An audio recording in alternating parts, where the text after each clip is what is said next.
East Asia. It's easy to get to. It's easy to get a visa for. It's low cost of living. But again, long term, I'm sure we'd love to have a partnership with a university in the Philippines.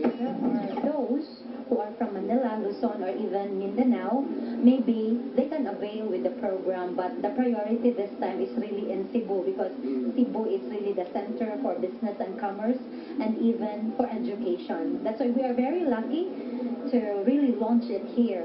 Tulog sa mga pribadong eskwelahan sa Subo. Ang programa kay barato kayo ang mabayaran sa pagtungha aron makakuha US degree. Imbis mo gasto og kapin sa 50 million pesos na bayranan sa eskwelahan dito sa Estados Unidos, sama sa Lamar University sa Texas, mubayad lang ubos sa 1 milyon pesos sa 4 ka tuig na kurso ang estudyante.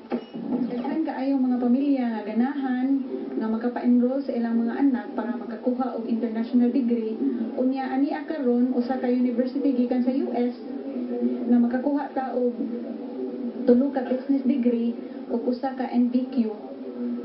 Ang mogadua sa programa makakuha kini 2 ka US degree sa International Business Management o sa Intercultural Leadership o Level 5 diploma sa Business Management sa National Vocational Qualification sa United Kingdom.